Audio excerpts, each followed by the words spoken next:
مولاي صل وسلم دائما أبدا على حبيبك خير الخلق كلهم. Assalamualaikum warahmatullahi wabarakatuh. Sahabat Islam, kembali lagi di channel Cinta Islam. Pada video kali ini kita akan menceritakan kisah jawaban kematian Ummu Harun yang bikin ulama pingsan. Namun sebelum lanjut, jangan lupa tekan tombol subscribe dan aktifkan lonceng notifikasinya. Ummu Harun Al-Khurasaniyah, dia bukan wanita sembarangan. Jawabannya tentang pertanyaan kematian dan perjumpaan dengan Allah Subhanahu wa Ta'ala membuat ulama pingsan.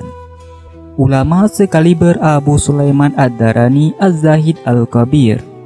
Waktu itu Abu Sulaiman bertanya, "Apakah engkau tidak menyukai kematian?" Pertanyaan itu dilontarkan Abu Sulaiman setelah ia bertanya tentang seseorang yang mengharap kematian dan seseorang yang ingin bertahan hidup. Ummu Harun memberinya pandangan yang berbeda.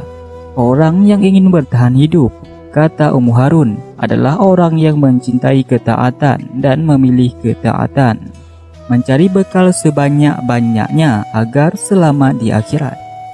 Jawaban menarik dari Ummu Harun membuatnya melanjutkan pertanyaan. "Tidak," jawab Ummu Harun. Abu Sulaiman terhenyak. Bagaimana mungkin wanita tabiat seperti Ummu Harun tidak menyukai kematian? "Mengapa engkau tidak menyukai perjumpaan dengan Allah Subhanahu wa Ta'ala?" Abu Sulaiman menanyakan alasannya. Namun, ia tak lagi memakai istilah kematian, melainkan perjumpaan dengan Allah Subhanahu wa Ta'ala. Sebab kematian bagi orang-orang yang beriman pada hakikatnya adalah perjumpaan dengan Allah Subhanahu wa Ta'ala.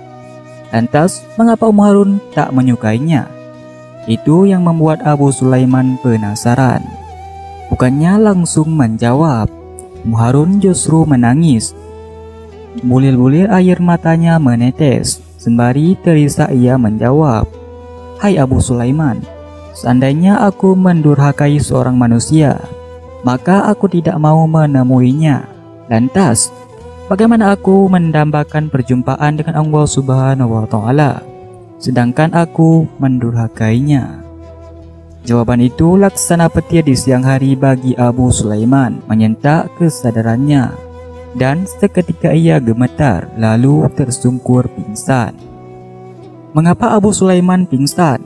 Sebab jawaban itu sangat berat bagi dirinya. Manusia manakah yang tidak pernah durhaka kepada Allah Subhanahu wa Ta'ala? Hanya Rasulullah Shallallahu Alaihi Wasallam yang maksum. Hanya Rasulullah Shallallahu Alaihi Wasallam yang tidak pernah berbuat durhaka.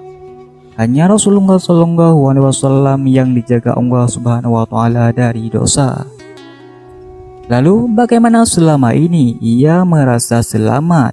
Bagaimana selama ini ia percaya diri mendambakan perjumpaan dengan Allah Subhanahu wa Ta'ala?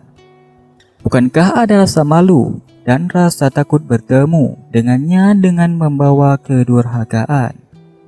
Dan jika tabiat ahli ibadah selevel Ummu Harun dan ulama selevel Abu Sulaiman saja merasa demikian, bagaimana dengan kita?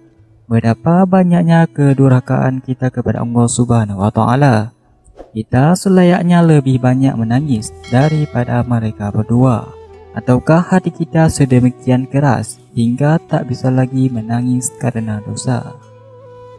Wallahu a'lam bishawab. Assalamualaikum warahmatullahi wabarakatuh.